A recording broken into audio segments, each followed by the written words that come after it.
Hello, everyone, and welcome back to SALT Talks. My name is John Darcy. I'm the managing director of SALT, which is a global thought leadership forum and networking platform at the intersection of finance, technology, and public policy.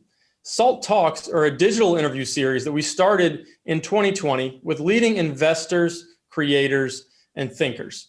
And while we started SALT Talks as a response to the pandemic due to the fact that we had to cancel our global SALT conferences, which we host twice a year, one in the United States and one internationally, we're going to continue to do these SALT Talks because they've been so fun, so engaging with our community. We've been able to expose our community to so many interesting speakers and ideas, and the interaction as well with members of the SALT community has been so much fun. So we're going to continue these even around our conference circuit that we do. So we're very excited to continue these SALT Talks into 2021 with several talks per week on a variety of topics. But what we're trying to do with SALT Talks is replicate the experience that we provide at our global conferences, which is to provide a window into the mind of subject matter experts, as well as provide a platform for what we think are big ideas that are shaping the future. And we're very excited today to welcome Benn Steil to SALT Talks. Benn Steil is the Senior Fellow and Director of International Economics, as well as the official historian in residence at the Council on Foreign Relations in New York City. He's also the founding editor of International Finance, a scholarly economics journal. He's the lead writer of the Council on Foreign Relations Geographics Economics blog, and the creator of 5 web-based interactives tracking global growth, global monetary policy, global imbalances, sovereign risk, central bank currency swaps, and China's Belt and Road Initiative. Prior to joining the Council on Foreign Relations in 1999, Benn was the director of the International Economics program at the Royal Institute of International Affairs in London. He came to the Institute in 1992 from a Lloyd's of London Tercentenary Research Fellowship at Newfield College at Oxford, where he received his MPhil and DPhil in economics. He also holds a bachelor's degree of Science in Economics, summa cum laude, from the Wharton School of the University of Pennsylvania. Dr. Steil has written and spoken widely on international finance, monetary policy, financial markets, and economic and diplomatic history. He's testified before the U.S. House of Representatives, as well as the Senate and the CFTC, and he's a regular op-ed writer and commentator on CNBC.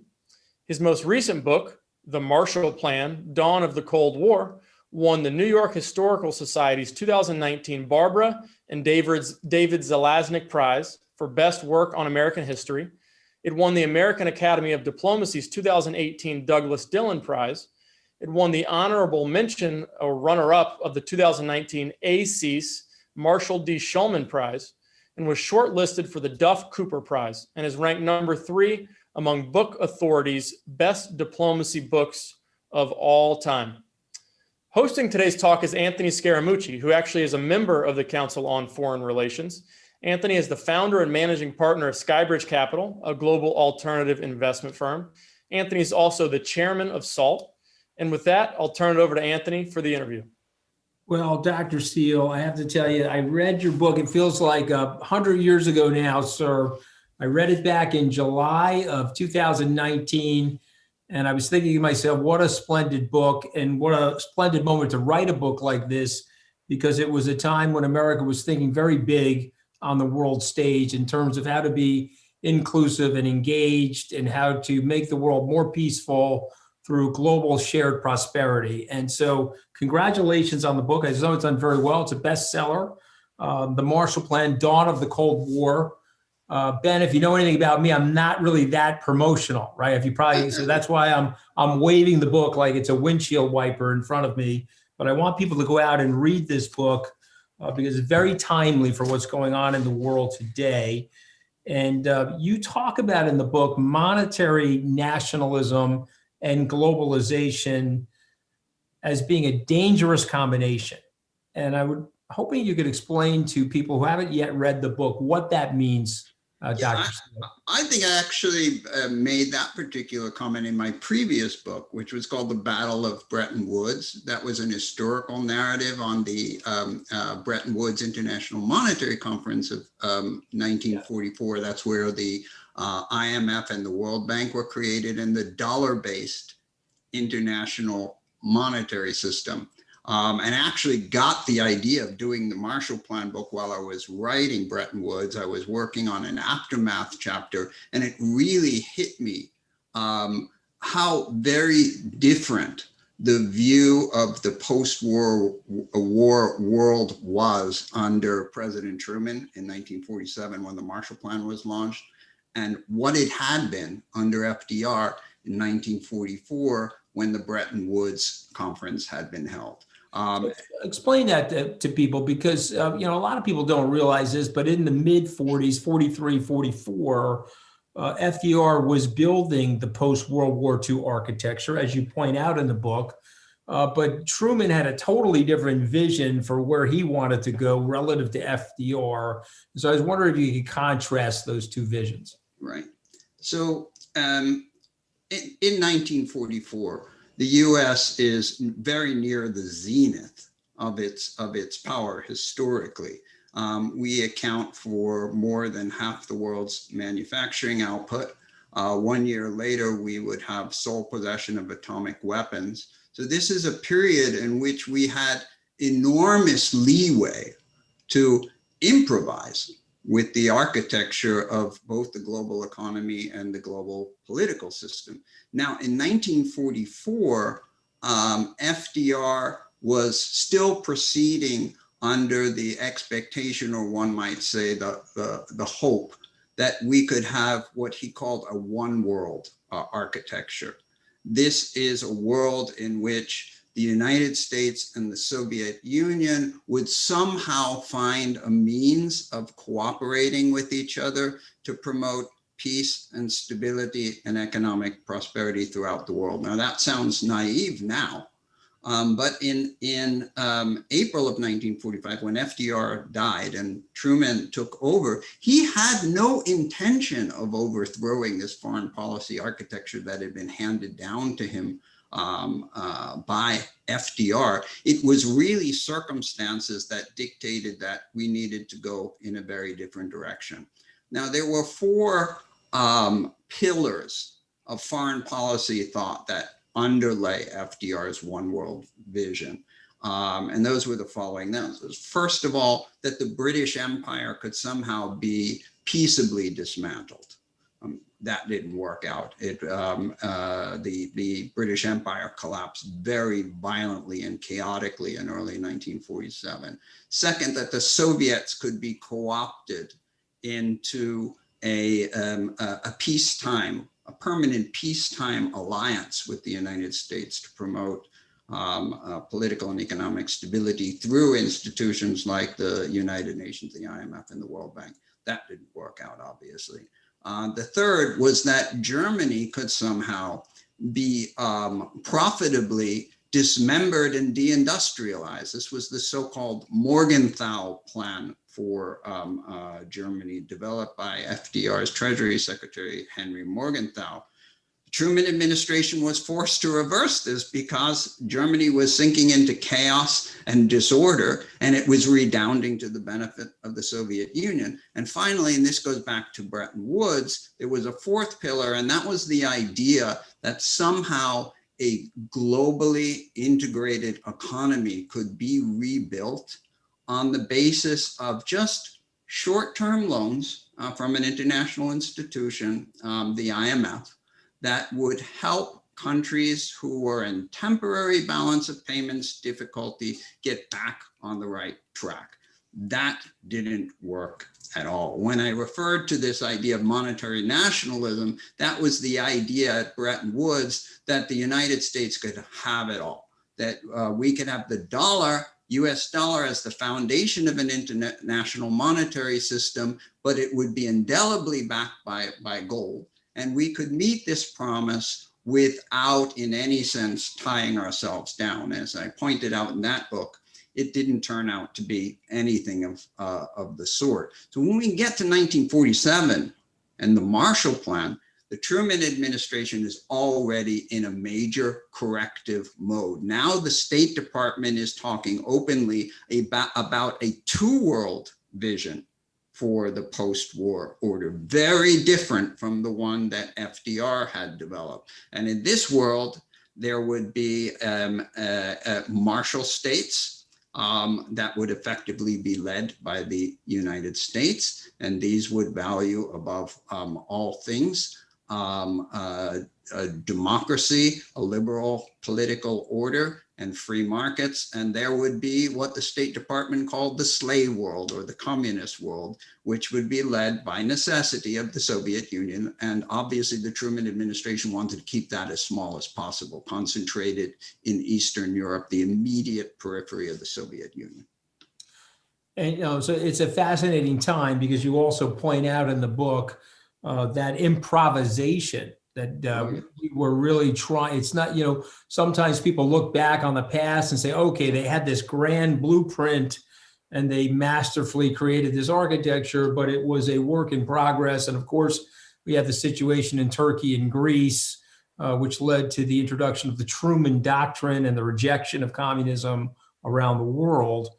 But before I go deeper into the book, I want to touch on Breton Woods, if you don't mind, because I found that book also fascinating, which is perhaps why I conflated the two. Tell us about the idea behind Breton Woods, how well it worked, and why it failed. And obviously with the August of 1971, a pulling of the pin of gold tied to the US dollar by Richard Nixon. Give us some of your sense for that. Well, Breton Woods was a rather eclectic amalgamation of views about what the post-war world would be.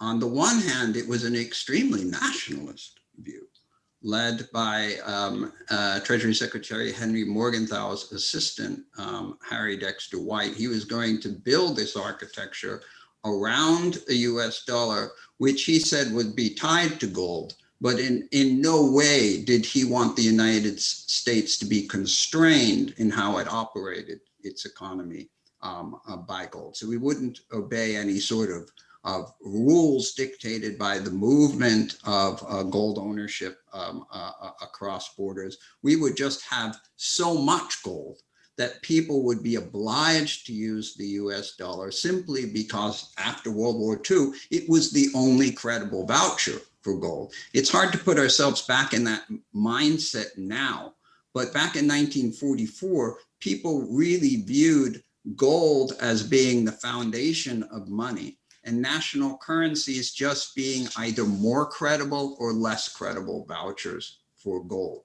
By the time we get to 1944, Britain being almost bankrupt, the pound sterling is no longer a credible voucher for gold. So you're left with the United States. But on top of that view, Harry Dexter White, remarkably, as I explained in the Battle of Breton Woods, was a progressive romantic who had very positive views about the role of the Russian Revolution in the history of mankind. He viewed it as a great liberating event, and he was quite convinced that the world was going to be moving more towards a Soviet state-managed economy style of operation after the war. He viewed Republicans in Congress as being against U.S. interest by trying to counter or contain the Soviet Union. And he himself was, in fact, an agent of the Soviet Union. He passed classified documents to them. He pursued major foreign policy initiatives that redounded to their interests. And it's hard to imagine those things being spliced together. But it was really central to the American vision at Bretton Woods that the Soviets would somehow be willing to sign on to an American architecture for the post-war world. By the time we get to 1947, it's clear that's not going to happen.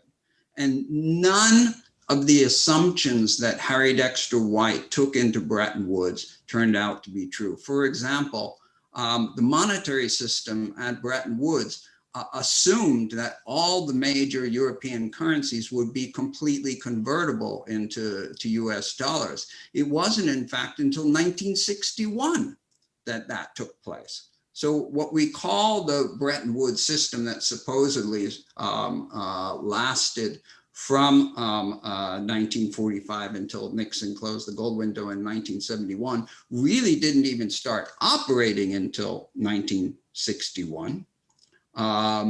And by the time we get to that period, the system is already coming under enormous strain as the US is losing gold reserves. The French and others are losing confidence in the system and are no longer willing to accumulate dollars. The Marshall Plan was in many senses a major corrective, both from an economic perspective.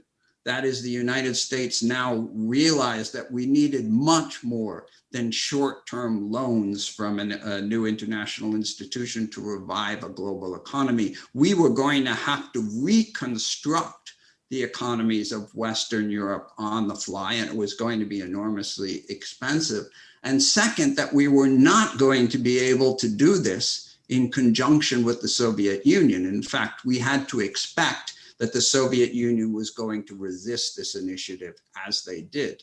And as you know, as I explain in the book, that the Marshall Plan is really at the center of the Cold War. That is, the Soviet Union, Stalin in particular, think of the Marshall Plan as a major threat to their control of their satellite states in Eastern Europe. And even more importantly, he saw it as a threat to the ability of the Soviet Union to constrain Germany, whom they considered to be obviously the mortal enemy.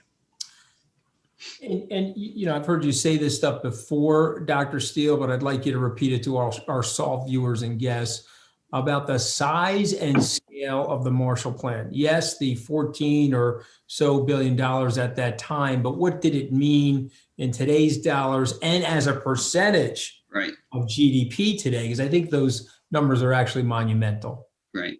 So over a 4-year period, it amounted to $13.2 billion, which may not sound like terribly much, but in current dollars, that's about 140 billion. This was 2.6% of the recipient country output. There were 16 European countries that ultimately participated in the Marshall Plan. We can also talk about how those countries came to be selected or self-select, which is itself a really interesting story. And it was 1.1% of US GDP.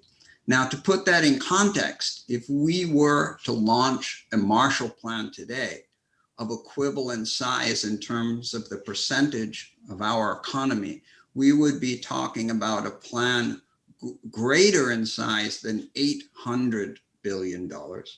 And when you add in the military aid that started pouring into Europe, particularly after the creation of NATO, in 1949, which was really which became the military escort for the Marshall Plan. And then in particular, the aid we provided during the Korean War, which began in 1950. Now we're talking about sums that would be equivalent today to over $1 trillion. So extremely significant. And to put this in the context of the economic performance of the US economy at the time.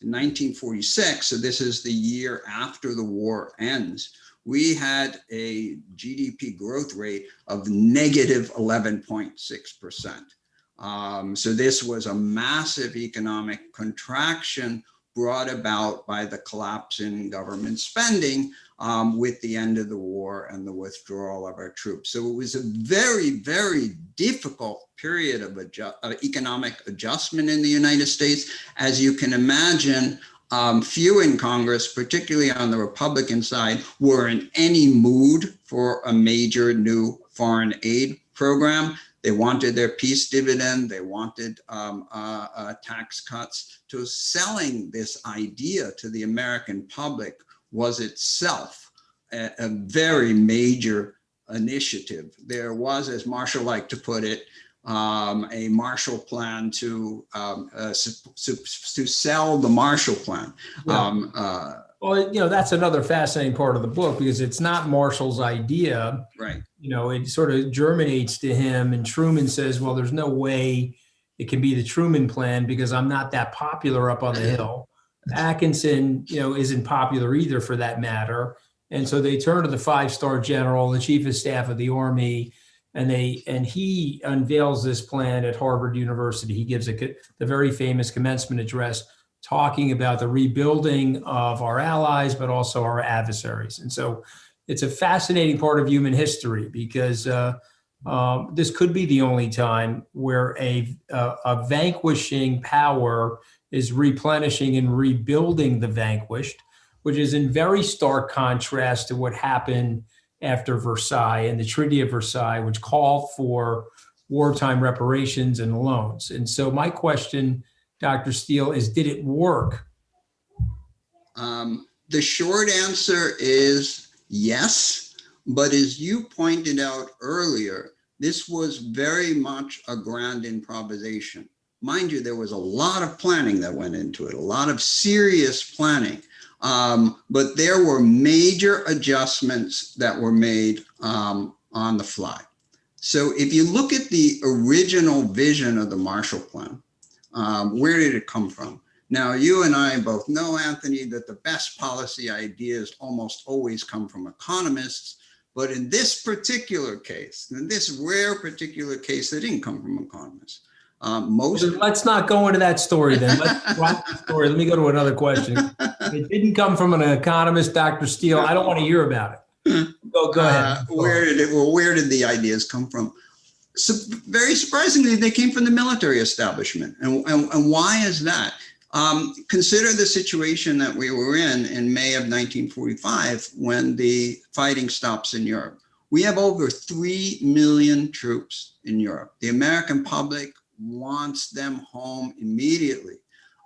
President Roosevelt had promised at Tehran in 1943 openly to withdraw all American troops from Europe within 2 years of the end of the fighting.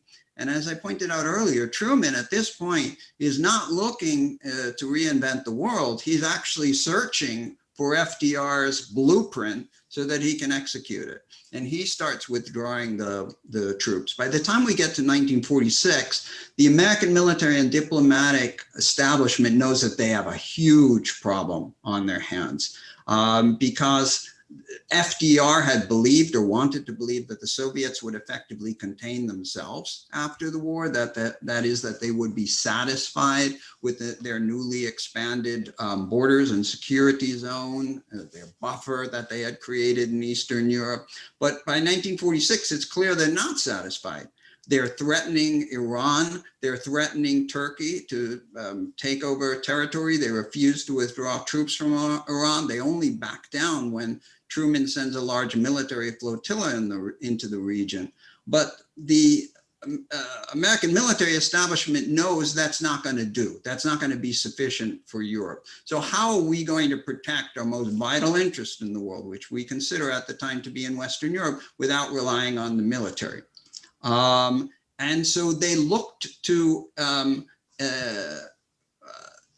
instigate a new form of asymmetric warfare that we would wage against the Soviets to counter their conventional force dominance in Europe. And we would rely around our economic power. So we would leverage our economic dominance in the world to rebuild and reconstruct the West European economies as quickly as possible, so that they would be able to defend themselves, both their external borders and the internal integrity of their political systems.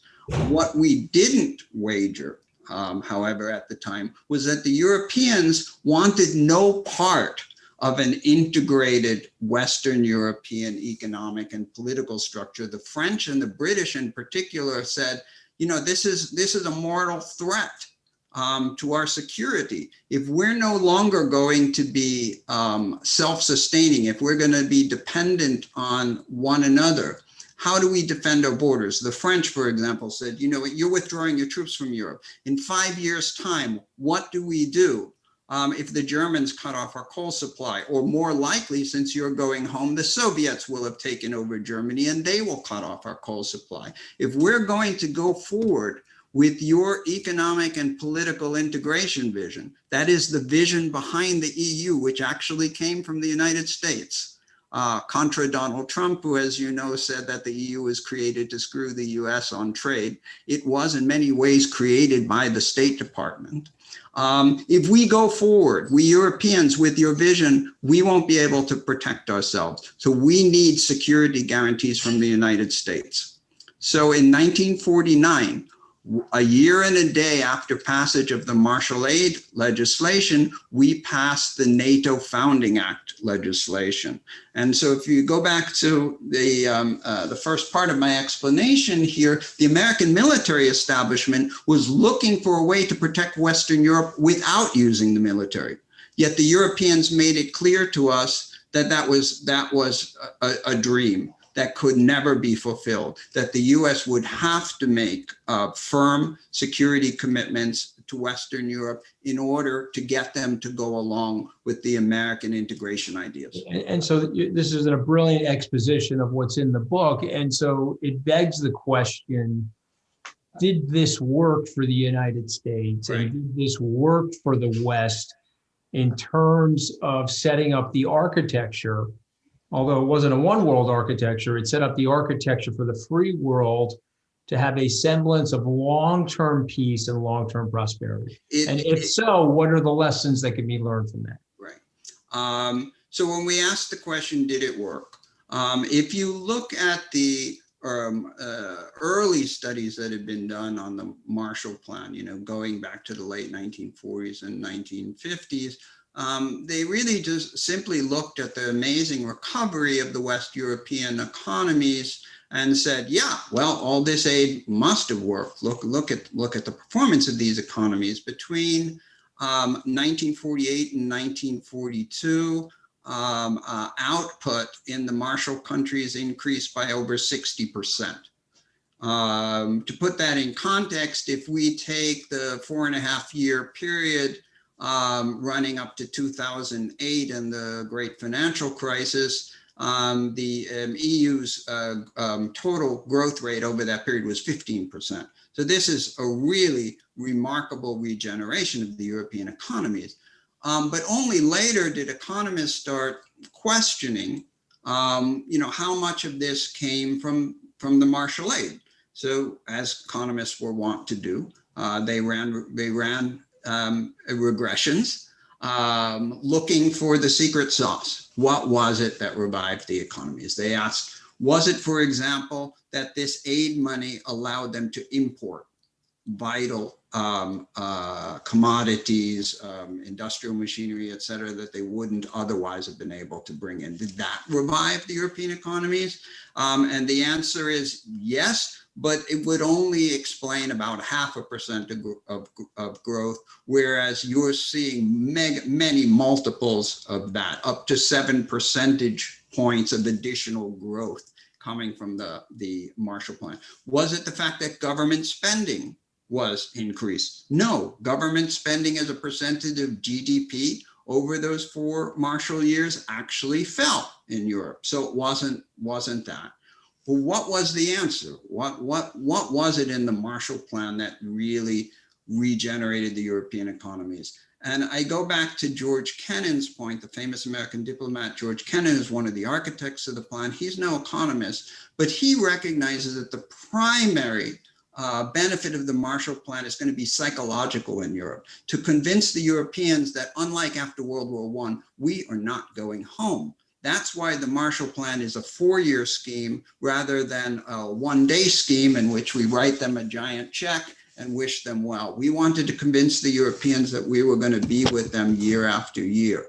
Did that work? Yes. but only with the security guarantees. And I can't emphasize how important those security guarantees were. Without the security guarantees, you wouldn't have gotten the private investment necessary to regenerate these economies. So to put that in context, look at the money we've spent on reconstruction in Iraq and Afghanistan. Well over $200 billion. That just reconstruction aid alone, that is more than 50% greater than the totality of Marshall aid in current dollars. So it's not as if we haven't tried a Marshall approach to economic reconstruction in Iraq and Afghanistan, but we were not able to provide those countries with the internal security and external security necessary to produce economic growth. Whereas in the case of the Marshall Plan, because of NATO and the security commitments of the United States, we were able to provide those guarantees. Well, and the second thing I would just emphasize briefly is the 180-degree change we made in occupation policy in Germany. That is shifting from the Morgenthau Plan, which was to deindustrialize Germany, essentially to impoverish it, and the Marshall Plan, which would aim to make Germany, Western Germany, the part we controlled, into the industrial engine of a new integrated Europe, a totally different vision that was enormously successful. Well, I mean, listen, it's an unbelievably powerful story in the book, and it is a story about improvisation, but it's also a story about really good long-term strategic planning, with the intention of collaboration. And ultimately, the lessons from this book that I took away is that we needed America engaged. Certainly, we needed America to help its own and to rebuild our infrastructure and to rebuild our lives here. But we do need an America engaged with the rest of the world to give that peace, to give that confidence, and to give that ultimate prosperity that we want back here in our homeland. Alliances, I can't emphasize this enough, are at the centerpiece of the Marshall Plan. No question. Building alliances around the world. That is, we weren't going to rely on our own muscle. We were going to rely on others who shared a common vision, a common attachment to liberal democracy and open markets. Yeah. And we eventually extended that strategy to Asia as well, in rehabilitating Japan and providing security for South Korea. It was the same sort of thinking that underlay the Marshall Plan. Well, listen, it's a brilliant book, Doctor, and I enjoyed it a great deal. I've got to turn it over to the homegrown millennial now. He's going to ask you some questions, and he'll try to steal the show from me. So if you have to cut him at the knees, please go ahead and do that. You have my license and proxy to do that. But go ahead, John Darcy. Well, thank you very much, Anthony, for that warm introduction. As a millennial, obviously I'm a student of history, but I'm also very concerned about the future as well. So I'm going to ask you a few questions that we got from our audience that pertain to topics that you're an expert on and relate to your books as well. We're talking about the Marshall Plan and all the benefits that it had for the United States and for the world. And the idea of a new Marshall Plan is sort of a buzzword or a buzz phrase these days. If we were to engage in a new Marshall Plan, where would that be best targeted, regionally or country specific? And what type of aid and what type of funding would we provide to those regions or to those countries that would not only serve America's interests abroad, but also aggregate to the global economy as well? In recent years, there have been all sorts of proposals for new Marshall Plans all over the world. In Ukraine, in Greece, in Southern Europe, in North Africa, the Arab Middle East, Syria, et cetera, et cetera. And if you take the blueprint of the Marshall Plan and try to transplant it to these particular circumstances, you're not going to get success. And why do I say that? Take Syria, for example. Without creating an environment of internal and external security in Syria, you will never get the sort of economic growth and stability that the Marshall Plan was able to bring in Western Europe. Remember, in the case of the Marshall countries, we weren't trying to reinvent the world, right? We were taking countries that had been democracies with market-based economic systems, right, before the war, and rehabilitate and reconstruct them, but bring them back to what they were before the war and reintegrate them on a Western European level. So you already had functioning, relatively impartial bureaucracies that were capable of implementing these plans. You had public support for democratic, cooperative political structures. These are not situations that exist, for example, in Ukraine or Syria today. So it's very difficult to transplant that Marshall idea. That's not to say that using significant amounts of financial aid cannot help in many circumstances. The Marshall Plan analogy has been used, for example, to discuss how we should approach climate change. And there's no doubt that it's going to take significant investment in order to address the issues of climate change. But I don't believe that spending enormous sums of money as a cure-all for problems around the world is the message that we should take away from the Marshall Plan. The primary message that we should take is that it is vitally important for the United States to build and support alliances around the world, even more important than it was in 1945. In 1945, again, we were at the apex of our power. We account for more than half the world's manufacturing output. We have sole possession of atomic weapons. We were never in a stronger position to pursue a policy of America first, yet we didn't. We didn't. And why? Because we had a long-term view of what the Marshall Plan was about. Let me quote from a remarkable letter. I didn't get to emphasize this before, but it's very important that this was a bipartisan initiative. It's hard to imagine something like this happening today, but this was a bipartisan initiative. Harry Truman, a Democrat faced with a Republican Congress, still managed to push through this remarkable agenda. Senator Henry Cabot Lodge Jr. in October of 1947 writes to Senator Arthur Vandenberg, a Republican senator from Michigan, head of the Senate Foreign Relations Committee.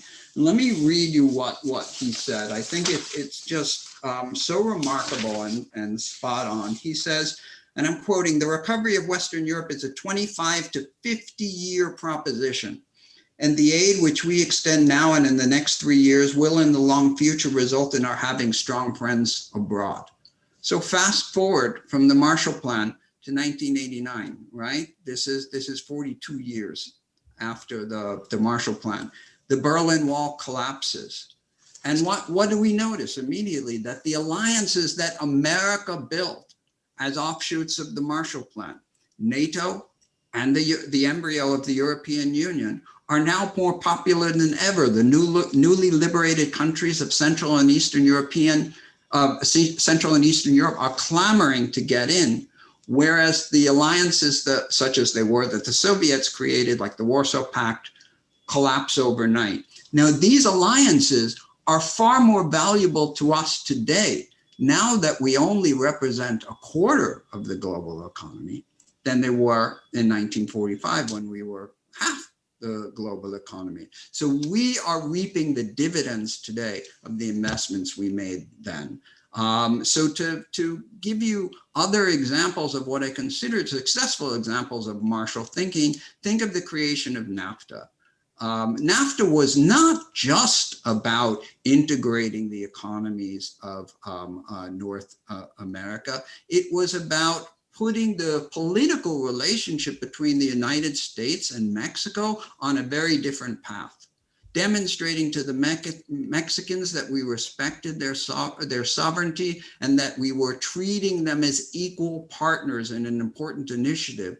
And security cooperation between the United States and Mexico improved dramatically after the implementation of NAFTA. So my bottom line is, if you're looking for areas in which to apply Marshall thinking, remember that the creation of alliances for the United States was the central innovation behind it. So I want to switch gears a little bit, again, talking a little bit more about things that are happening in the modern day, because you wrote a fantastic op-ed in Business Insider that cites our good friend Jeff Sonnenfeld. Anthony is a member of the Yale CEO Summit community, as I know you are. And I've had the privilege of accompanying him to a couple of events, and it's a unique privilege to be able to see all those great leaders in one room talking about the issues of the day. And he did a study recently where he surveyed his community, found that 84% of executives said that the failed pandemic response by the Trump administration hurt their business, and that generally the view coming out of those meetings is that a vacuum of leadership has harmed corporate interests and business and the economy in the United States. Trump always viewed the stock market as a barometer of his success. You know, the stock market performed very well during his tenure, as it did under President Obama. And he often said that the market would crash if Vice President Biden, now President-elect Biden, were to win the election and take office. But instead, markets rallied after the presidential election, and the results became clear, and they've rallied in the aftermath of the Georgia Senate runoffs, where the Democrats won to give them a majority in the Senate. Why, in your view, are markets rallying on the back of a presidency that, you know, the markets did well under Trump, but why today are they rallying on news of Biden winning and of Democrats getting control of Congress? There's no doubt in my mind that there were elements of the Trump economic architecture that the markets like very much. For example, my co-author, Ben Steil, and I, we looked at the rise in what's called implied earnings growth in stock prices after the successful implementation of President Trump's tax cuts, particularly the corporate tax cuts in 2017. And we found a significant Trump bump there. But we also just examined in our Business Insider piece what happened to implied earnings growth after the election. That is, after you strip out extraneous factors like interest rates and so on. And we found a very significant Biden bump. It was, in fact, interestingly enough, almost identical in size to what was called the Trump bump back after the election in 2016, and what underlay it. You referred to Professor Sonnenfeld.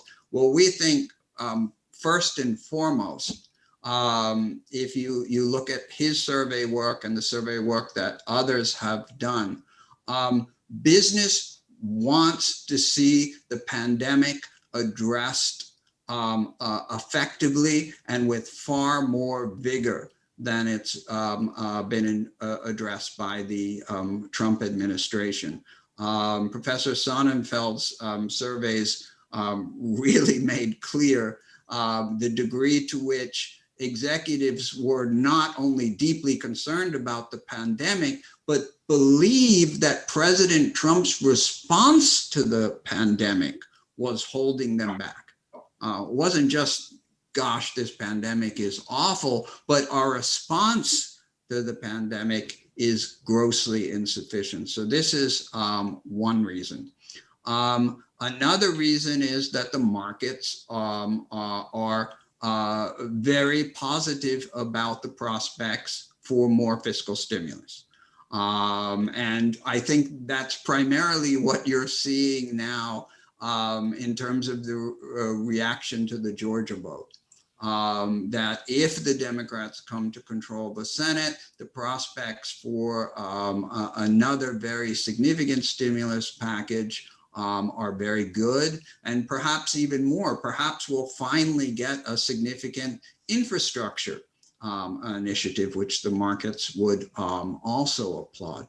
Finally, what you see in this survey data is great concern among executives about the enormous economic and political instability that we've seen over the past 4 years with trade wars, which have gone nowhere in terms of changing China's behavior, for example, in a positive direction, beating up our allies in North America and Europe and Asia, South Korea and Japan. The markets don't like that at all, and they view the prospect of our finally re-engaging positively with our allies and having a coherent approach to the China challenge. The markets seem to view that very positively. So speaking of China, I want to close with a couple questions on China that I'll sort of weave into one. Is that you're a great student of China. You study the Belt and Road Initiative, the Asian Infrastructure Bank, and while Trump has been pulling America out of these multilateral agreements and stepping back from the rest of the world, China has been stepping into that void. Even coming into areas of South America. What was the strategic thinking behind China with the Belt and Road Initiatives? How have they been successful or not been successful? And what direction do you expect U.S.-China relations to take over the next 4 years, at least, of the Biden administration? That's a lot to bite off in a few minutes. So where do we start? Belt and Road. Belt and Road, you will never find on a Chinese government website, here is what Belt and Road is all about. This is what we wanted to accomplish, and this is how we're doing it. And here, by the way, are all the details of our lending contracts under Belt and Road. You will never find anything like that. So when I built my Belt and Road tracker at the council with Benjamin De La Roca, how did we find out what China was actually doing in these countries that it was lending to for major infrastructure projects? How did we find out about it? It was extremely difficult to get details of these contracts. We had to use, in some cases, estimates based on indirect sources, or some things that were published by the recipient governments, but never anything that we could get out of China. So China's been very opaque. It wants a few things out of Belt and Road. First of all, it wants to start getting better returns on its reserves. It's not investing its central bank reserves directly in Belt and Road. But if you think of the funds as being fungible, China is looking for a way to diversify away from U.S. investments, in particular U.S. treasuries, and get a better return. And infrastructure seems to be one way of doing it. Of course, you have massive overbuilding in China, massive overcapacity. They're looking for some way to create the demand for this.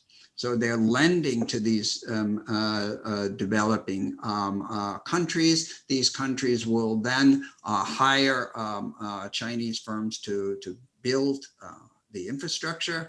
China is, although China itself is a major borrower from the World Bank, which is quite perverse because China is now is the major competitor to the World Bank as a development lender. China is making these loans at a very significantly higher interest rate. Now, when these loans fail, many cases, if you do get details of the contract, like, for example, the port facility that China built in Sri Lanka, which failed, Sri Lanka couldn't pay back, China takes over these facilities. So even if China did not set out with Belt and Road to become a colonial power, they will, in effect, become a colonial power, and perhaps a hated one, by taking over these facilities which they supported with this massive expansion of debt in the developing world. Now, how should we react to it? in my view, it's pretty much a no-brainer. And let's go back to what the US did after World War II. Take the World Bank and the IMF. Consider what we managed to create in terms of the architecture there. There is only one country that has veto power within the IMF and the World Bank, and that is the United States. Can you imagine us building an institution like the World Bank today and telling the world, we want veto power within this organization, sole veto power. No one else will have it. The world would laugh at us. But this is our inheritance from our victory in World War II. We should be exploiting it.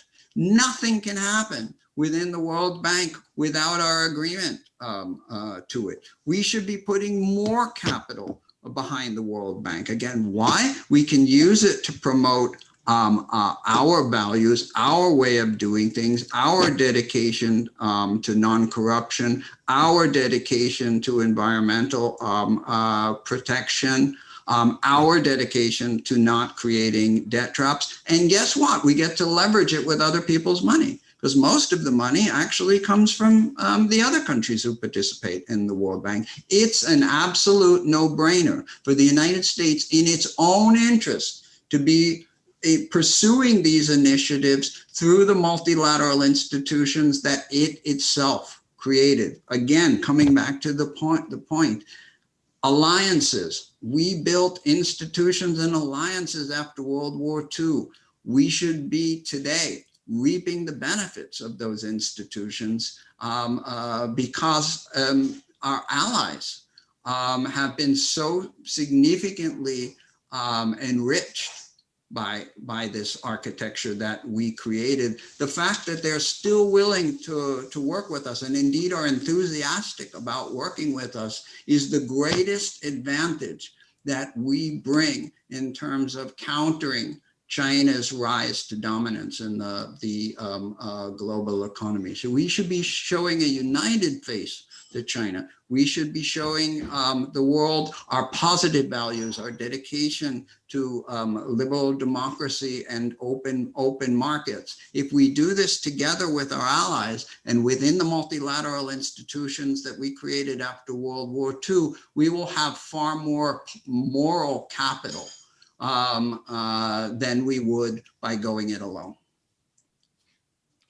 And the direction of U.S.-China relations, what path do you expect those to take? I think most people expect U.S.-China relations to improve, but who's going to give more? Is China going to relax some of its economic conditions, open up their economy a little bit, allow more private enterprise and less human rights types of restrictions in the country?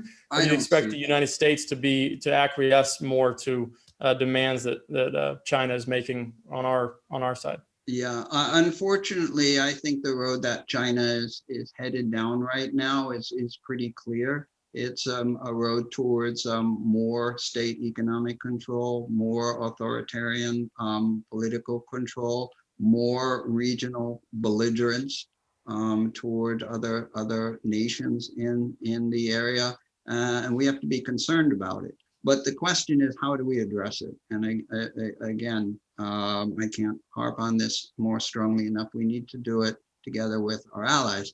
I wrote a chapter to a SICE volume recently in which I advocated a return to the two-world thinking that we implemented in the Marshall Plan with respect to China.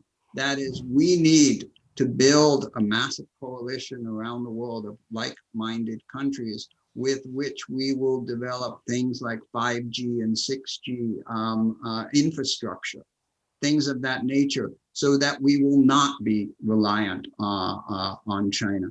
I do think we should always hold out an olive branch to China and make it clear that if China pursues political and economic reforms that will bring them back towards the vision that we had when China entered the WTO nearly 2 decades ago, that we would welcome China, but we are not afraid, together with our allies, to stand up for our values and our interests. And if we need to construct a new liberal, democratic, open market, international infrastructure from which China is excluded, we should be willing to take those bold steps.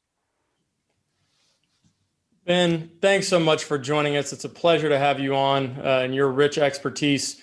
2 great books you wrote on the battle at Breton Woods, as well as the Marshall Plan. We would recommend that all of our viewers go out and read those books. They provide a rich history, as well as lessons that can be applied today as we enter a new era in Washington. So thank you so much, Ben, for joining us. Anthony, do you have any final words?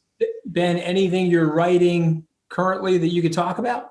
Yeah, I am writing a political biography of Henry Wallace, who was FDR's vice president from 1940 to 1944. Wallace, another progressive romantic. There you are, exactly. Wallace is perhaps the most interesting almost president who ever was.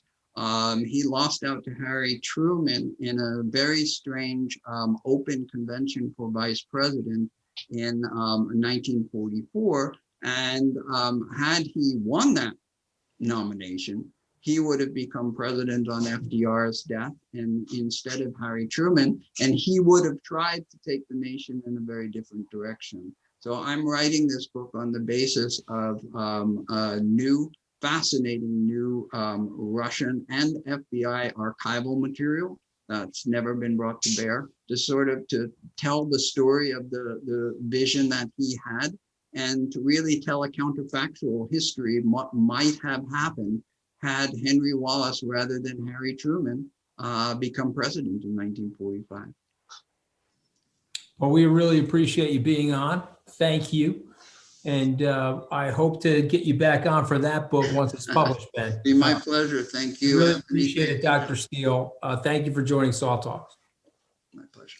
And thank you, everybody who tuned in to today's SALT Talk with Dr. Benn Steil from the Council on Foreign Relations, out with a new book about the Marshall Plan. Just a reminder, if you missed any of today's talk or any of our previous talks, you can access the entire archive of SALT Talks on our website, salt.org/talks/archive. And you can sign up for all of our future talks at salt.org/talks. We have several talks a week throughout 2021. We'll take a couple breaks for some conferences that we're doing, but for the most part, we're going to continue this SALT Talk series indefinitely throughout the year.